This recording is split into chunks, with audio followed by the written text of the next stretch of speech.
22 years ago, Adrian Kohl was a machine shop foreman in Youngstown, Ohio, a widower with a son to feed, a second mortgage he had taken out to keep his equipment running, and grease so permanently embedded under his fingernails that it no longer washed clean.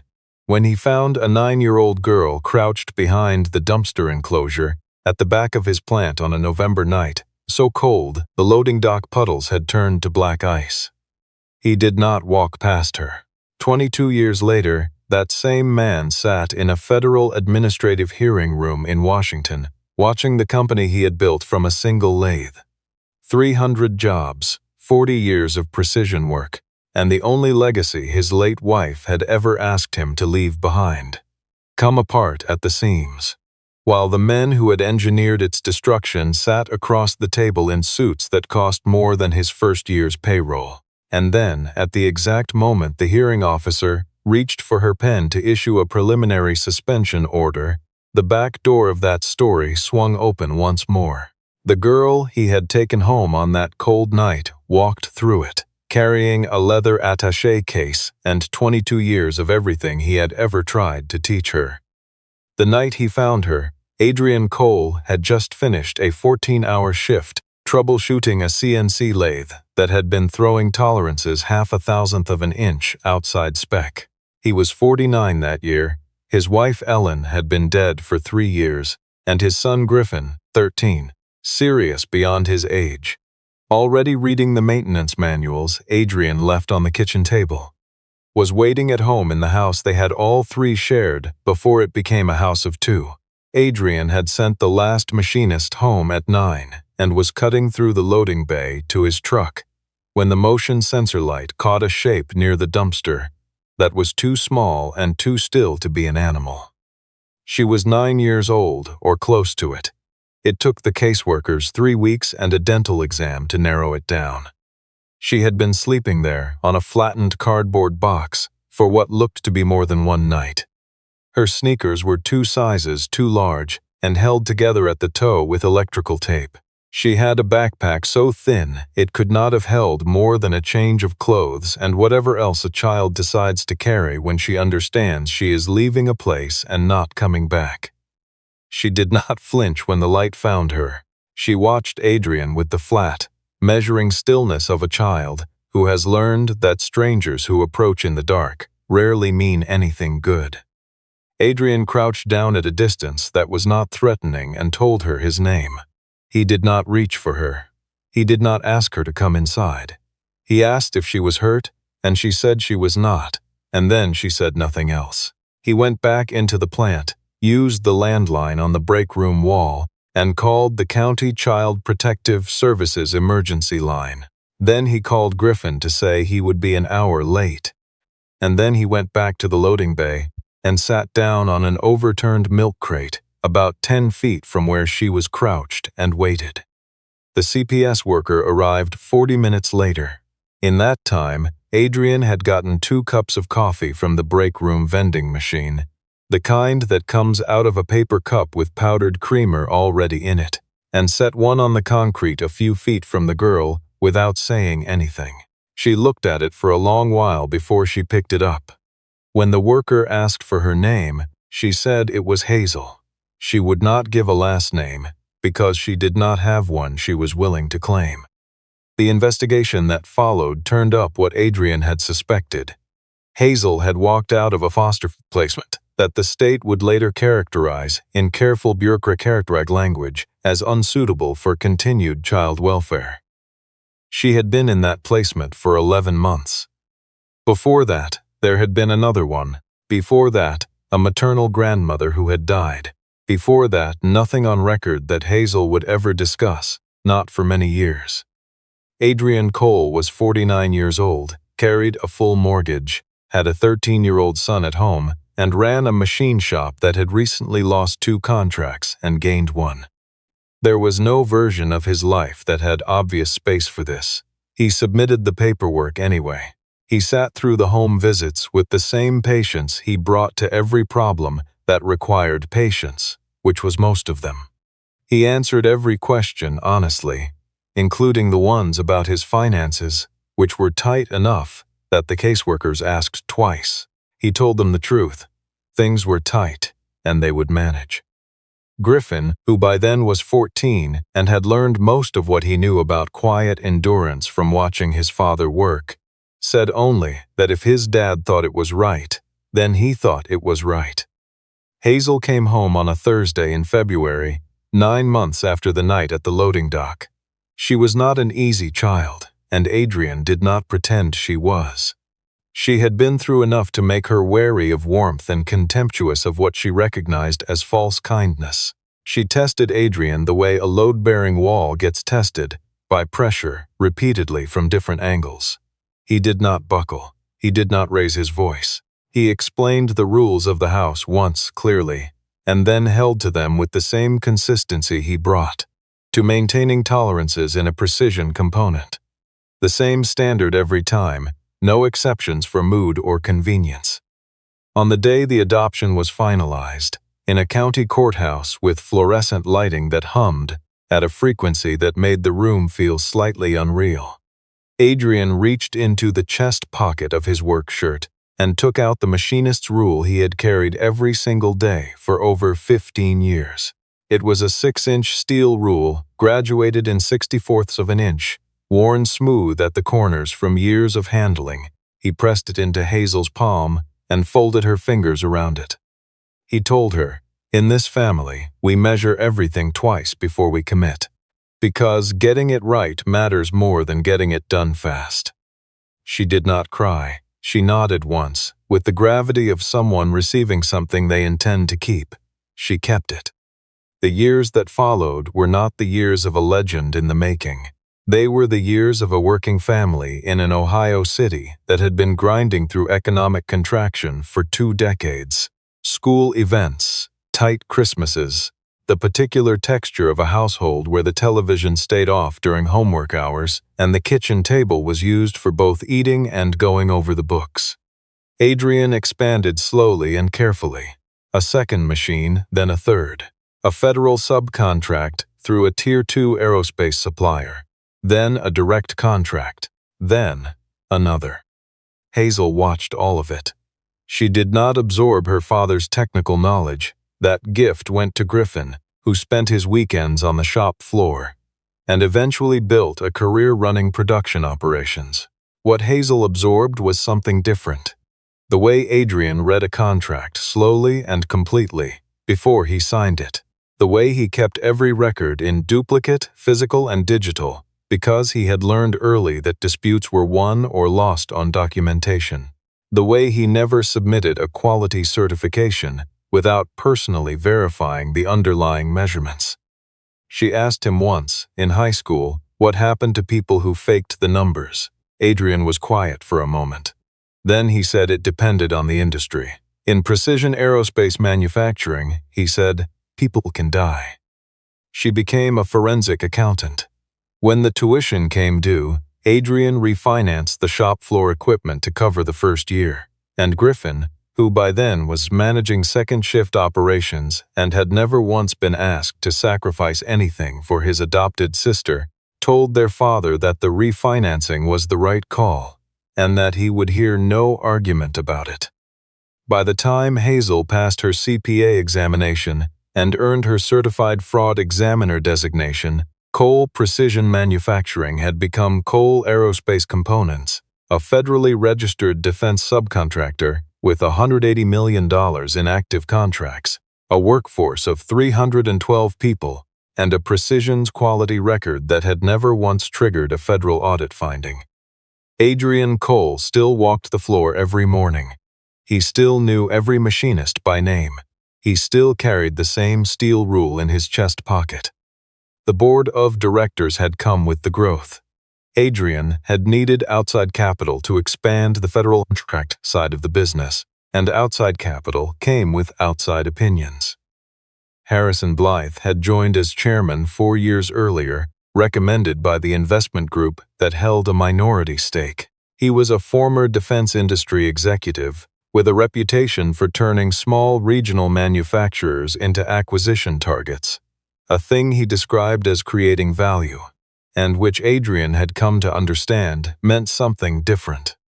Blythe had decided, sometime in the past 18 months, that Kohl Aerospace Components would be worth considerably more to Weston Defense Group, a mid-sized defense conglomerate run by a woman named Cordelia Weston, who had built her career by absorbing smaller companies and renegotiating their federal contracts from a position of scale than it was to its founder.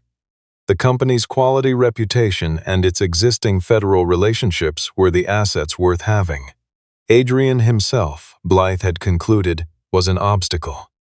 The scheme they built together was patient and precise and designed to be believed. Blythe hired outside counsel to file a federal complaint, alleging that Kohl Aerospace had been submitting falsified quality certifications on aerospace-grade components, a charge that, if substantiated, carried criminal exposure, contract debarment, and the kind of reputational damage that could not be recovered from. The complaint was constructed from documents that appeared to bear Adrian's digital signature, authorizing a certification approval on a batch of components that an internal review had flagged for dimensional variance. The second part of the scheme was crueler than the first, because it required using something real as cover for something false. Blythe's lawyers pointed to a series of payments made from a Kohl corporate account to a forensic consulting firm called Criterion Advisory Services, a firm whose registered owner, they noted with deliberate emphasis, was Hazel Kohl. The implication was clear and was immediately taken up by the trade press. Adrian had been quietly routing company money to his adopted daughter under the cover of a consulting arrangement the board had never approved, using the trust the company placed in him as a shield for what was, at its plainest, a family enrichment scheme. The story ran on 3 defense industry publications in the same week. It described Hazel as a woman who shared no blood with Adrian Kohl, and suggested that his sentimentality toward a daughter he had rescued from poverty had compromised his judgment and his ethics in equal measure. Adrian read it once. He did not read it again. What no one in the press had bothered to verify, because the story fit the shape of so many others, was that the payments to Criterion Advisory Services had been authorized not by Adrian, but through a vendor approval workflow executed under a forged digital signature, credentials that had been stolen from Adrian's system access account by a third party with administrative network privileges, at a date that could be established precisely from the file metadata, and at a time when Adrian could be proven to have been standing on the production floor of the company's Pittsburgh facility 3 states away. Hazel knew this. She had been watching the money for 11 days before the complaint was filed, because Agnes Rudd, the company's head of HR and office administration, a woman who had been with Kohl Aerospace for 19 years and kept every file in a state of immaculate order, had noticed a vendor payment she didn't recognize and flicked to Hazel rather than to Blythe, because Agnes Rudd had excellent instincts about which questions to ask and who to ask them to. When the complaint dropped, Hazel did not call her father. She did not call Griffin. She went dark. No returned messages, her office confirming only that she was unavailable. Her apartment in Pittsburgh sitting dark when Griffin drove past it on the second night. The silence lasted 4 days, and in those 4 days, it was fed into every unfavorable interpretation available. Blythe gave an interview in which he said, with what sounded like sorrow, that even Adrian's own adopted daughter had chosen not to stand beside him. Cordelia Weston appeared on a business podcast and observed that personal loyalty was a fragile foundation for a federal contractor, and that sentiment had a way of turning into liability. Adrian Kohl did not publicly contradict either of them. He sat in his office in Youngstown with a temporary legal counsel named Kendrick, who had inherited a case he was not fully equipped to try, and he looked at a photograph on his desk. A photo from the night of Hazel's first Christmas in the house, in which Griffin stood in the kitchen doorway, wearing a paper crown from a Christmas cracker. And Hazel sat at the table, with her hands wrapped around a mug of hot chocolate, not quite smiling but close, and he said to Agnes Rudd, who had driven down from Pittsburgh and was sitting across from him, that Hazel did not owe him anything. Agnes Rudd said she knew. Adrian said he had not taken Hazel in so that she would one day feel obligated to repay him. He had taken her in because the alternative was leaving a 9-year-old on a concrete loading dock in November, and there was no arithmetic in which that was acceptable. Whatever she was doing or not doing, that fact remained unchanged. Agnes Rudd said she thought Hazel knew that, too. The federal administrative hearing convened in Washington on a gray Tuesday morning before a panel of 3 hearing officers from the Defense Contract Audit Agency's Administrative Tribunal. The room was formal and airless, and lit with the particular institutional brightness that makes everyone in it look slightly unwell. Adrian sat at the respondent's table beside Kendrick, who was competent in contract law and clearly uncomfortable in this specific proceeding. Across the room, Blythe's legal team, 4 attorneys led by a specialist in federal debarment cases named Aldrich, a man who had built his career on using the weight of regulatory process to break smaller opponents, arranged themselves with the settled ease of people who had rehearsed this extensively. The lead hearing officer, Dr. Gretchen Hollis, had 23 years of federal contract disputes behind her and a manner that suggested she had no patience for performance. She asked both parties to state their positions clearly, and then listened without interrupting while Aldrich laid out the government allegations, the falsified quality certifications, the unauthorized payments to a family member's consulting firm, the conflict of interest that infected the entire documentation chain. He was thorough and practiced, and put every document on the projection screen with the unhurried confidence of a man who believes the outcome has already been determined. When he reached the photographs of Adrian with Hazel at a company event, photographs he used to establish the personal relationship between the defendant and the alleged financial beneficiary, the room was very quiet. He was not wrong that they were close. He was not wrong that money bearing the company's routing number had gone to a firm in Hazel's name. What he was doing with those 2 facts was a different matter entirely. Kendrick made the defense case as well as he could without the documents he did not have. Dr. Hollis's expression suggested she found his arguments reasonable and his evidence insufficient. The panel began a brief closed consultation, and when Dr. Hollis turned back to the room and reached for the pen that would initiate a preliminary suspension of Kohl Aerospace's operating authority, the door at the back of the hearing room opened. She came in without hurry, without apology, without any performance of urgency. Hazel Kohl walked to the clerk's table at the front of the room with the steady stride of someone who had been walking toward this moment for 11 days, set her attaché case on the table, and said in a clear and level voice that she was appearing as a forensic evidentiary witness and supporting counsel for the respondent, that she held an active CPA license and CFE designation in good standing, and that she was moving to submit materials directly responsive to the charges before the panel.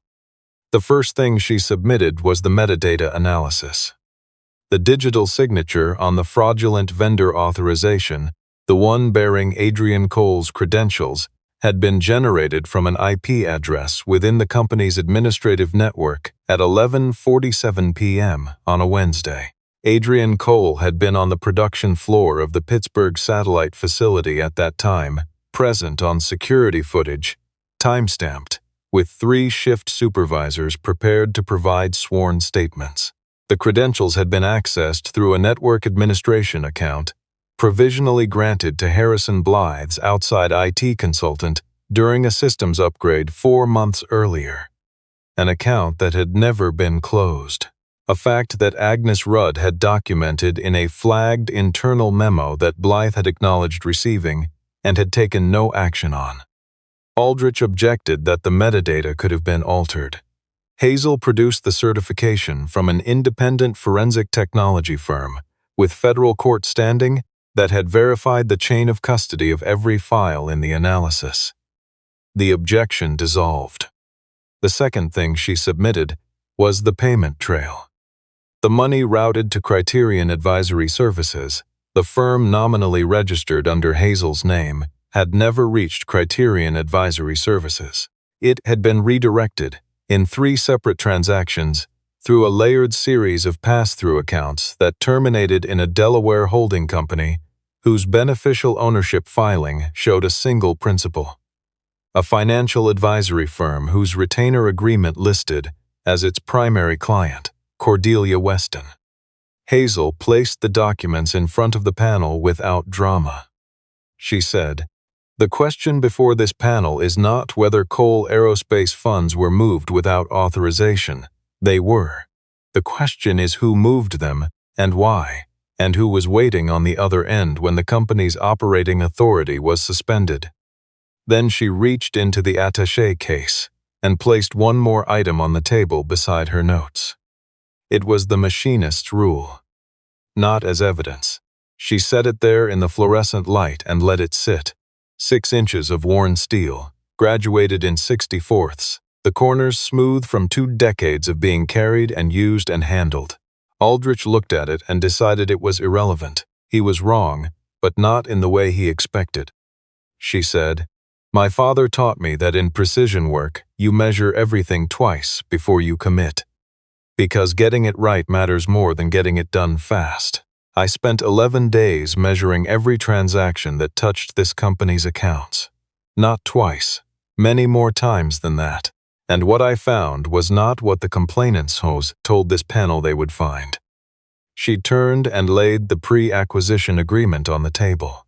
The agreement between Harrison Blythe, acting in an undisclosed personal capacity, and Weston Defense Group, under which Blythe would receive a finder's arrangement valued at $6.2 million upon completion of Weston's acquisition of Kohl Aerospace, at a price that assumed a pending debarment had already suppressed the company's value by 40%. The agreement was dated 17 days before the complaint was filed.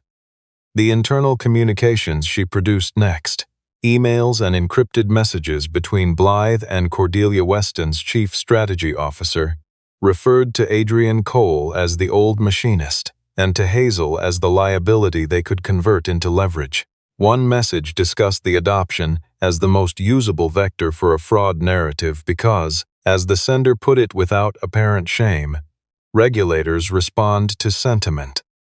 And sentiment is easy to corrupt when the money appears to follow the emotion.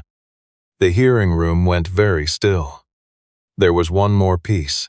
Hazel placed a recording device on the table and told Dr. Hollis that the recording had been made lawfully, pursuant to the one-party consent statutes of Pennsylvania, and that it captured a meeting held 12 days earlier in a Pittsburgh hotel conference room between Hazel and a representative of Weston Defense Group's legal team. The representative had offered Hazel a senior position at Weston's compliance division and a cash consideration, the total value of which she declined to repeat in this room on a single condition that she not appear at the hearing. She played the recording. The representative's voice came through clearly. He said that Weston Defense was not asking her to betray anyone, they were only asking her to be unavailable. That was the word he used, unavailable. When the recording ended, the room was quiet in a different way, the quiet of people watching a mechanism complete its cycle. Cordelia Weston, seated in the observer gallery with the composure of a woman who had attended many difficult proceedings and managed most of them, did not move. But something in her posture had changed, and Adrian Kohl, watching from the respondent's table, recognized the change for what it was. Dr. Gretchen Hollis ordered a 15-minute recess. When the panel returned, she did not reach for the suspension pen. She ordered the Weston acquisition frozen pending investigation. She referred Harrison Blythe's conduct to the Department of Justice's Procurement Fraud Unit. She entered Hazel's evidentiary submission into the federal record in its entirety and struck the falsified quality certification complaint as unsupported by credible documentation. She restored Kohl Aerospace components to full operational standing, effective immediately. Aldrich filed 3 objections. Dr. Hollis overruled all 3, with a patience that suggested she had been expecting them. In the corridor outside the hearing room, Adrian and Hazel stood together in the fluorescent quiet while the building moved around them. Griffin had driven down from Youngstown and was waiting at the far end of the hall. Adrian looked at his daughter for a long moment, the way a person looks at something they thought they might have lost. He told her he had believed she was gone. She said she learned that from him. When someone builds the trap in front of the door, you go in through the back. He apologized for what had been written about her, for the way her history had been opened up and laid out in trade publications. The years before the loading dock night, treated as evidence of his poor judgment rather than the private background she had earned the right to carry quietly. Hazel told him those people had assumed her past was something she was ashamed of. They were wrong. Her past was the reason she understood, better than any of them, exactly what it cost to measure things precisely when it mattered. It was the reason she had spent 11 days on a forensic trail that most people would have considered a long shot. It was not a weakness. It had never been a weakness. Griffin folded his adopted sister into a brief and wordless embrace at the end of the hall, and the 3 of them stood together for a moment in the ordinary light of a federal building corridor, which was not a dramatic setting and did not need to be. Adrian asked why she hadn't told him her plan, why she had let him sit through those 4 days of silence and not said a word. Hazel said that if she had told him, he would have spent every available hour trying to protect her, and in doing so, he would have moved in ways that Blythe's people were watching for. She had needed to be invisible to be effective. She had needed him to believe, at least somewhat, that she might not come, so that the people monitoring his reactions would believe it too. He asked if it had been hard. She said that parts of it were. He nodded once, the way he nodded when something was true and did not require further words. In the weeks that followed, Kohl Aerospace Components rebuilt its board from the ground up. Harrison Blythe faced a federal procurement fraud investigation that moved with notable speed, given the quality of the documentation Hazel had assembled. Cordelia Weston's acquisition collapsed, and the pre-sale agreement she had signed, contingent on a debarment that was never going to happen, became a liability of its own, drawing regulatory attention to several of her other recent acquisitions. Aldrich withdrew from both clients' representation within 10 days, which was, in its way, the most honest thing he had done throughout the entire proceeding. Adrian named Griffin to the title of Chief Operating Officer, which Griffin had been performing the functions of for 3 years without the title, and which he received with the same understatement that characterized everything else about him. He asked Agnes Rudd to take on a formal compliance oversight role because she had been the one who saw the wrong payment first and knew who to call, and that kind of judgment deserved a proper home in the organizational structure. He asked Hazel to serve as the company's independent forensic auditor on a standing retainer, not as a family gesture, but with a charter that answered to the Federal Contracting Office rather than to the board, because she would not have accepted any arrangement that required her to answer to politics rather than to the work. She accepted on exactly those terms. On a Friday morning in December, Adrian gathered the entire Youngstown workforce on the production floor and told the story of a cold November night 22 years earlier. He did not tell it to take credit for anything. He told it because the 312 people in that building had spent 2 months watching their jobs be used as a bargaining chip by men who had never once walked the floor, and he wanted them to understand that Kohl Aerospace had not been built to serve a board's exit strategy. It had been built on the same instinct that had made a tired foreman pause at a dumpster enclosure in the dark, because the alternative was walking past something that mattered, and that had never been something Adrian Kohl was able to do. Hazel stood beside him while he spoke. She was no longer the girl in the electrical taped sneakers. She was also, in every way that continued to count, exactly that girl. The one who had learned to be wary of warmth and had decided over the course of a great many years and one paper cup of vending machine coffee to be less wary. When the floor had returned to its machinery and its rhythms, Hazel reached into her coat pocket and placed the machinist rule in her father's palm. She said he had given it to her so she would always have a standard to measure against. She had used it, now she was giving it back. Adrian turned it over once between his fingers. The steel was the same temperature as the air in the shop, which was cold enough that you could see your breath. He slid it into the chest pocket of his work shirt, in the place it had lived for 40 years, and pressed his hand flat against it for a moment. The $180 million in federal contracts was intact. The 312 jobs were intact. The precision quality record that Ellen had believed in before the company had a name was intact. And the measure he had set for his family on a Thursday in February, 22 years ago, in a county courthouse with humming fluorescent lights and a tired clerk. The measure that said getting it right mattered more than getting it done fast.